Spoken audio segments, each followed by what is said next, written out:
로마서 11장 33절부터 12장 2절 말씀을 통해서 영적 예배라는 말씀으로 하나님 말씀을 함께 나누겠습니다. 우리는 하나님이 하시는 일을 다 알 수 없습니다. 특별히 구원도 그렇죠. 누가 하나님께로부터 선택을 받았는지, 누가 선택을 받지 못했는지, 그러니까 누가 구원받을 자인지 구원받지 못할 자인지 우리는 모릅니다. 오직 하나님만 아시는 거죠. 이 땅에 죄가 유입되었을 때에 인간으로서는 해결할 수 없는 문제를 하나님이 해결하여 주셨지요. 창세기 3장 15절에 보면 죄가 유입되었을 때 하나님이 어떻게 할까 하다가 여자의 후손을 보내어서 인류의 죄를 사해 주실 것을 계획하십니다. 그래서 예수님을 남자의 후손이라 하지 않고 여자의 후손이라 하는 이유는 죄를 가지고 이 땅에 주님이 오실 수 없기 때문에 여자의 후손이다 라고 우리에게 보여주신 거죠. 그래서 독생자 예수 그리스도를 보내주셔서 우리 대신 죄를 지시고 죽게 하심으로 우리의 죄를 속량해 주신 거죠. 그러니까 예수님을 속죄제물로 드리심으로 말미암아 우리의 죄가 사함받은 거죠. 요한복음 3장 17절 하나님이 그 아들을 세상에 보내신 것은 세상을 심판하려 하심이 아니요 그로 말미암아 세상이 구원을 받게 하려 하심이라. 그러니까 예수님의 이름 말고 구원을 얻을 이름을 우리에게 주신 일이 없다 그랬어요. 성경에 아주 단정을 지었죠. 그러니까 예수님을 이 땅에 보내실 것도 누가 계획하셨습니까? 하나님이 계획하셨죠. 그리고 하나님께서 실행하셨고 하나님께서 또 구원받을 자들을 선택하셔서 하나님이 구원해 주신 것입니다. 바울을 향하여 주님이 선택하시고 뭐라고 말씀하셨습니까? 이는 이방인들과 이스라엘 사람들에게 나의 이름을 전하기 위하여 택한 나의 그릇이다 그랬어요. 그래서 바울이 예수 믿는 사람들을 핍박하고 힘들게 하고 어렵게 했을 때 바울은 이렇게 말하죠. 내가 전에는 비방자요 박해자요 폭행자였으나 이것은 내가 예수님을 알지 못하였을 때 행하였던 것이다. 디모데전서 1장 16절 그러나 내가 긍휼을 입은 까닭은 예수 그리스도께서 내게 먼저 일체 오래 참으심을 보이사 후에 주를 믿어 영생 얻는 자들에게 본이 되게 하려 하심이라. 그러니까 사도 바울이 자기가 예수 믿고 변화되어져 보니까 예수 믿는 사람들을 박해하는 것을 볼 때 저들도 하나님의 뜻이면 나처럼 하나님이 변화시키셔서 하나님의 일꾼으로 사용하실 것이다. 그러니 우리는 하나님이 하시는 일을 다 알 수 없다라고 말하고 있어요. 그러니까 이런 신묘막측한 하나님의 섭리를 누가 할 수 있겠습니까? 고린도전서 1장 25절 하나님의 어리석음이 사람보다 지혜롭고 하나님의 약하심이 사람보다 강하니라. 그 누가 아무리 공부를 많이 하고 배운 지식이 많고 똑똑하다 할지라도 하나님보다 똑똑하지 못해요. 그렇죠? 네, 아무리. 그러니까 하나님의 어리석음이 사람보다 지혜롭다고 그러잖아요. 오늘 우리가 읽은 말씀에 보면 바울이 그 하나님의 뜻은 우리가 다 헤아릴 수 없다라고 말하고 있어요. 33절부터 한번 다시 봅시다. 33절부터 35절까지 먼저 볼게요. 깊도다 하나님의 지혜와 지식의 풍성하며 그의 판단은 헤아리지 못할 것이며 그의 길은 찾지 못할 것이로다. 그러니까 하나님의 지혜와 지식, 그분이 하시는 일을 우리는 다 헤아릴 수 없고 그분이 어떻게 하시는지 우리는 다 알 수 없다라고 말하는 거예요. 34절 누가 주의 마음을 알았느냐? 누가 그의 모사가 되었느냐? 그러니까 바울의 이 말 속에는 주님의 마음을 누가 알았느냐? 알겠느냐? 그리고 누가 그의 모사가 되었느냐? 모사는 그 지혜로운 자, 옆에서 말을 해주는 자, 조언하는 자 이런 뜻이죠. 누가 주님보다 더 훌륭한 모사가 있겠느냐 이 말이에요. 35절 누가 주께 먼저 드려서 갚으심을 받겠느냐. 이 35절이 잘 이해가 안 가서 현대어 성경을 보니까 이렇게 기록되어져 있어요. 또 누가 보상을 받을 만큼 충분히 주께 드렸습니까? 그러니까 우리에게 가장 큰 사랑 보여주신 분이 주님이죠. 그렇다고 한다면 나를 위해 생명까지 내어주셨잖아요. 그러면 우리는 주님께 생명을 드려야 되지 않겠느냐. 그러니까 무엇으로 우리가 주님의 그 크신 사랑 다 갚을 수가 있겠느냐 이 말이에요. 이것은 욥기 41장 11절에 있는 말씀을 인용한 건데 누가 먼저 내게 주고 나로 하여금 갚게 하겠느냐 온 천하에 있는 것이 다 내 것이니라. 그러니까 다 갚을 수 없다라는 것을 단정지은 거죠. 우리는 하나님의 그 크신 은혜 우리는 어떻게 하서든지 다 갚지 못한다라는 거예요. 36절을 보겠습니다. 36절 이는 만물이 주에게서 나오고 주로 말미암고 주에게로 돌아감이라 그에게 영광이 세세에 있을지어다. 아멘. 마치 보면 천지 창조가 어떻게 되었는지 36절을 통하여 우리에게 보여주고 있죠. 만물이 주에게서 나오고 주로 말미암았고 주에게로 돌아갑니다. 현대의 성경을 이 부분을 보면 모든 사람은 하나님께로부터 온 것입니다. 모든 것은 그분의 능력에 의해서 살고 모든 것은 그분의 영광을 위해서 존재합니다. 모든 영광을 영원토록 하나님께 바칩니다. 아멘. 이렇게 기록되어져 있어요. 그러니까 하나님이 창조물을 창조하실 때 목적을 가지고 창조하셨다는 거죠. 왜? 무슨 목적이요? 그 창조물로 하여금 내가 영광 받을 거야 라는 거예요. 하나님 우리를 창조한 목적 똑같습니다. 내가 너를 통해서 영광 받기를 원해. 그래서 우리가 이 땅에 존재한다는 거예요. 그러니까 하나님은 그러면 하나님의 영광을 올려드리기 위해서 하나님 우리를 어떻게 하실까 생각을 해보세요. 내가 망하면, 폭삭 망하면 하나님 영광 되겠어요? 안 되겠어요? 예? 그게 영광이 된다고 하는 사람은 별로 없겠죠. 그리고 내가 잘 나가요. 소위 말해서 대박 났어요. 잘 돼요. 그럼 우리가 오전에 말씀을 나누었던 것처럼 그 모든 영광을 누구에게 돌려야 될까요? 예, 하나님이 그런 목적을 가지고 우리를 세상에 보내신 거예요. 그걸 여러분이 아셔야 돼요. 그래서 하나님은 나를 통해서 영광받길 원하신다라는 그 마음을 갖고 계신다는 거예요.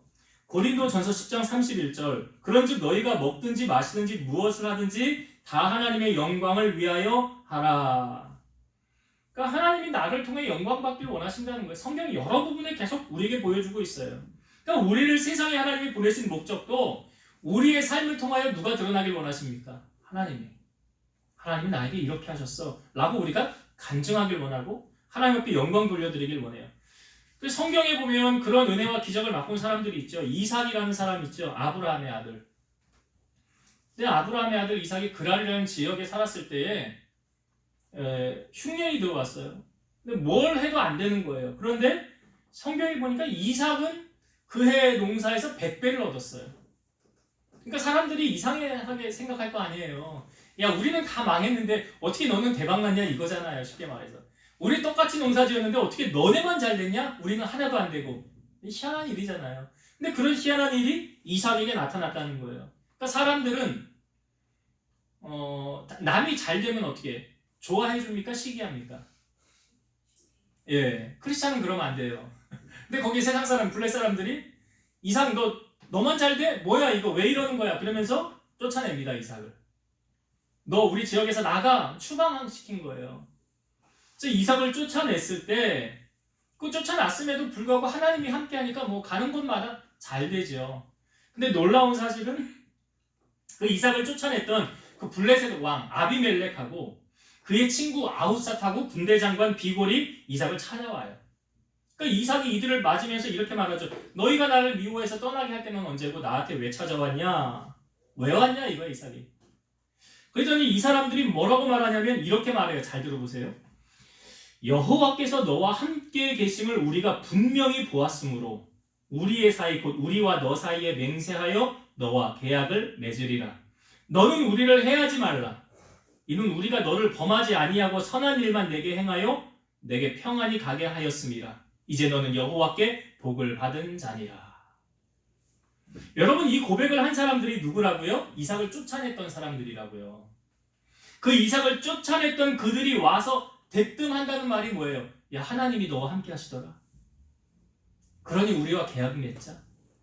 너 우리를 해하지 않는다고 약속해라. 왜요? 이들이 지금 이삭이 두려운 게 아니잖아요. 누가 두려운 거예요? 하나님이 두려운 거예요. 그러니까 여러분 하나님이 나의 아버지가 되면 내 보호자가 되시고 나의 피난처가 되시는 거예요. 그러니까 세상 사람이 함부로 하지 못해요. 하나님이 내 보호자가 되면. 지금 이런 꼴이에요. 이삭을 쫓아낼 때는 언제고 너희가 왜 찾아왔냐 그랬더니 야 하나님이 너와 함께 하더라. 우리가 그 전에 지나간 거 잘못했으니까 용서하고 우리와 계약 맺자. 그만하는 거예요. 꿈의 사람 요셉 아시죠? 요셉이 형들에 의해 애굽으로 팔려갔죠. 보디발이라는 사람이 집에 거하였어요. 그런데 참으로 희한한 것은 보디발이 요셉을 보면서 뭘 느꼈느냐? 창세기 39장 3절. 그의 주인이 보디발이죠. 여호와께서 그와 요셉과 함께 하심을 보며 또 여호와께서 그의 범사에 형통하게 하심을 보았더라. 여러분 저는 이게 잘 이해가 안 가요. 왜요? 보디발이라는 사람은 하나님 믿는 사람이에요? 안 믿는 사람이에요? 안 믿는 사람이에요. 불신자예요. 그런데 그 불신자가 요셉을 보면서 하나님이 너와 함께 하시는구나. 이게 얼마나 놀라운 사실입니까? 아니 불신자가 하나님도 모르는 사람이 요셉을 보면서 요셉 너 하나님이 너와 함께 하시는구나. 그리고 네가 하는 모든 일을 하나님이 다 형통하게 하시는구나. 이걸 누가 보면 알았다는 거예요. 보디발이. 그러니까 그걸 보고 요셉에게 가정 총무를 시키면서 자기의 모든 소유를 다 위탁한 거예요. 요셉에게. 맡겨도 되겠구나. 여러분 요셉의 삶에 이렇게 보디발로 하여금 증명되어지고 이삭의 삶에 군대 장관 비골과 아비멜렉 그 친구 아우사를 통하여 증명되어졌던 것처럼 그렇다고 한다면 우리의 삶에 하나님이 살아계시니 나타나고 있는가? 우리의 삶에 우리는 다른 믿지 않는 사람이나 혹은 믿는 사람이나 누구를 통해서든지 당신을 보니까 하나님이 당신과 함께 하시네요. 지금 이 말을 들은 거예요. 이삭하고 요셉이. 그럼 우리도 그러한 말을 들어야 되지 않겠는가? 우리가 정말 삶 속에서 하나님의 영광을 드러내고 있는가? 그렇지 않은가? 하나님은 어떤 자를 성경에 만나주신다고 하십니까? 내가 누구를 만나준다고 그래요? 간절히 찾는 자 만나준다고 그래요. 근데 요한복음 4장 말씀에 보면 하나님은 예배자를 찾으시느니라 그래. 하나님이 찾으시는 사람은 예배자를 찾으시느니라. 예배자를 만나주신다는 거죠. 그래서 오늘 12장 1절의 말씀에 이렇게 시작이 됩니다. 1절을 다시 한번 볼게요. 그러므로 형제들아 내가 하나님의 모든 자비하심으로 너희를 권하노니 너희 몸을 하나님이 기뻐하시는 거룩한 산 제물로 드리라. 이는 너희가 드릴 영적 예배니라. 여기 어떻게 보면 고린도전서 11장 이제 여기서 마감을 하고 12장부터 이제 새로운 로마서의 제 2부가 시작된다고 할 수 있는데요. 근데 마치 11장에서 끝나고 12장에 연결되어지는 부분이 어떻게 시작되면 그러므로라고 시작되어지고 있어요. 그러니까 이 앞에 있는 모든 것을 총괄해서 이제 너희가 이 앞에 있는 말씀을 받았으니 이제 이후로 그러므로라는 걸 연결해서 이렇게 살아라라는 건데 가장 먼저 우리에게 하나님이 요구하시는 것이 우리의 삶을 통하여 드려지는 첫 번째가 무엇이라고 말씀하고 있습니까? 예배라는 거죠. 예배라는 거예요. 여기 12장 1절에 보면 우리 몸을 산 제물로 드리라 그랬죠. 너희 몸을 하나님이 기뻐하시는 거룩한 산 제물로 드려라. 구약 시대에 이제 제사를 지낼 때 제사를 지내려고 하면 그 사람의 형편에 따라 희생 제물을 가지고 옵니다. 희생 제물을 가지고 제사장 앞으로 와요. 제사장이 집례를 하는 거예요.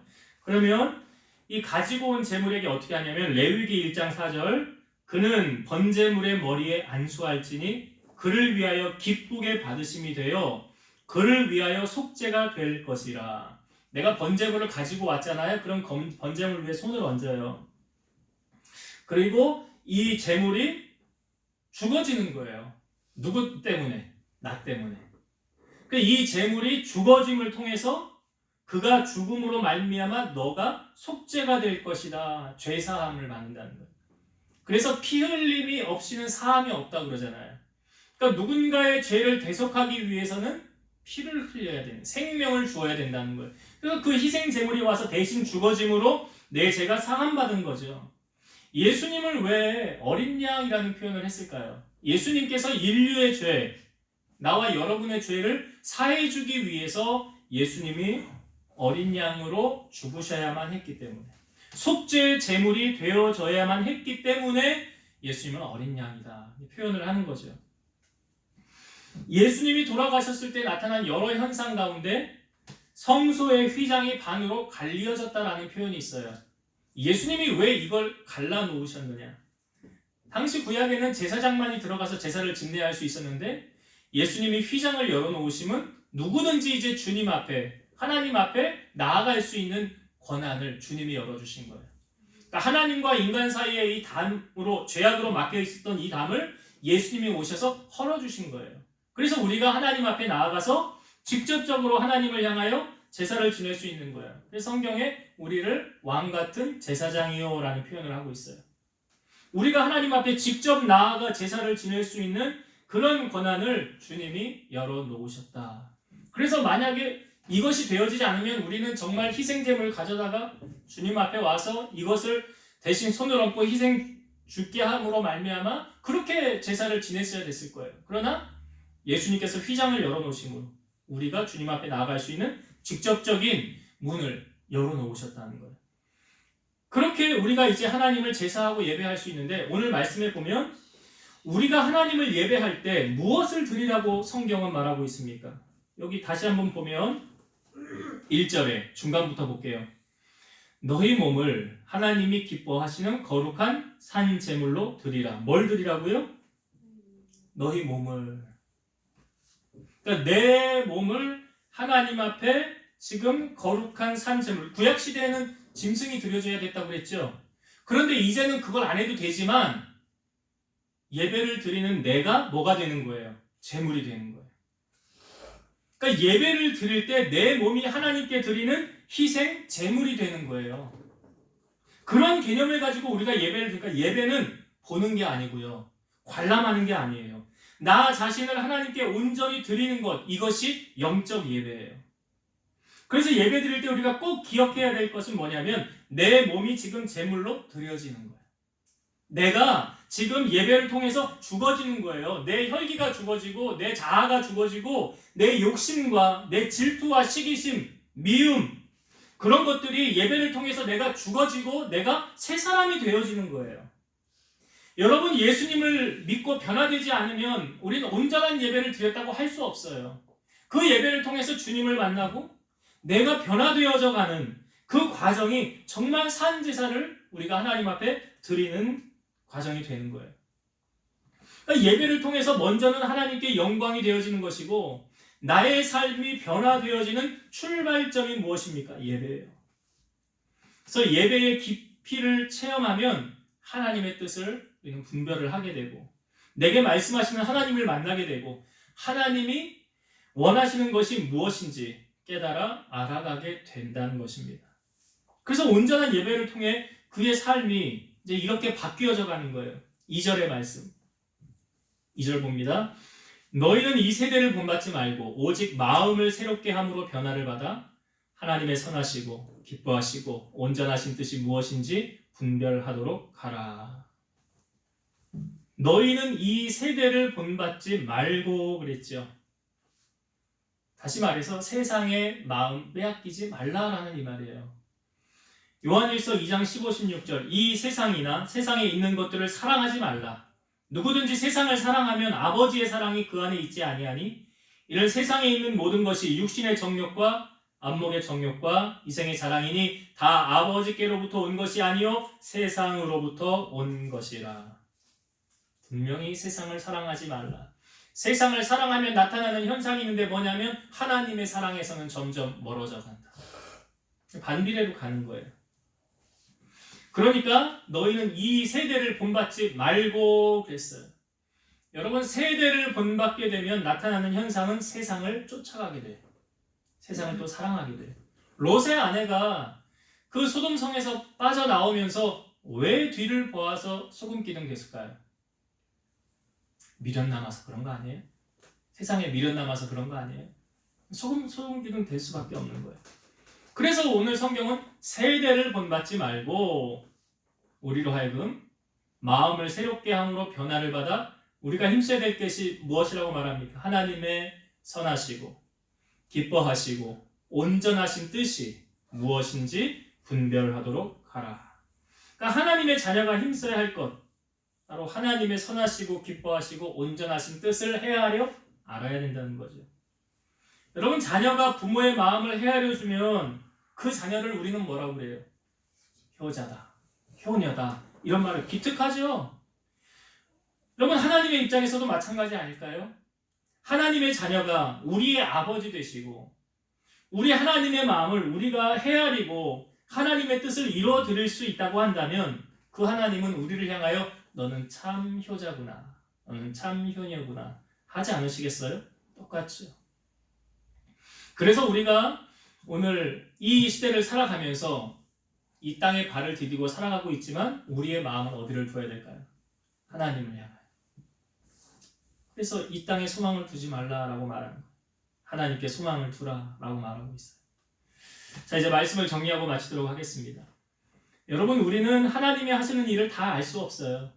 마치 이방인들이, 그 유대인들이 아직 주님 앞에 돌아오지 아니함을 통해서 그 이방인을 먼저 구원하신 하나님의 계획, 그 이방인들은 오히려 유대인에게 감사해야 된다라고 그랬어요. 우리가 저번에 말씀을 나눌 때. 근데 우리는 때로는 그렇게 다 잘 모르죠. 하나님이 하시는 일을 헤아리지 못하기 때문에 그래요.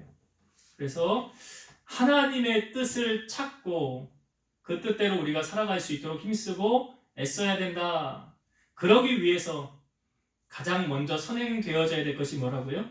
예배라는 거예요. 예배라는 거예요. 그래서 너희 몸을 하나님이 기뻐하시는 거룩한 산제물로 드리라. 기억하세요, 여러분. 예배는 내가 그냥 관람을 하는 게 아니라, 그냥 내가 이렇게 보는 게 아니다. 예배는 내가 희생 제물이 되어서 지금 내가 죽어지고 나를 태워서 하나님 앞에 드려지는 행위가 바로 예배예요. 그렇게 우리는 예배를 드려야 된다. 그래서 저는 농담 삼아지만 그런 이야기 합니다. 어떻게 예배 드리다가 재물이 막 돌아다니고 막 전화를 받고 나가고 그러면은 안 되는 거예요. 왜? 내가 재물이기 때문에. 내가 이 시간 여기서 죽어지는 거고, 내가 이 시간 죽어짐을 통해서 변화되어지는 거고, 주님의 뜻을 찾는. 그래서 가장 먼저 하나님 앞에 드려야 될 첫 번째 영광되어진 모습이 예배에 힘쓰셔야 돼요. 다른 것 좀 놓쳐도 돼요. 좀 소홀해도 돼요. 그러나 예배에 소홀하면 안 돼요. 예배는 가장 우리가 하나님을 영광스럽게 해드리는 행위이고, 하나님 이걸 통해서 가장 영광 받으시고, 그리고 그 예배를 통해서 하나님의 은혜가 우리에게 임하고, 또 한 가지는 그 예배를 통해서 하나님을 가까이 하게 되고, 2절의 말씀처럼 하나님의 선하시고 기뻐하시고 온전하신 뜻을 분별할 수 있다. 뭘 통해서요? 예배를 통해서.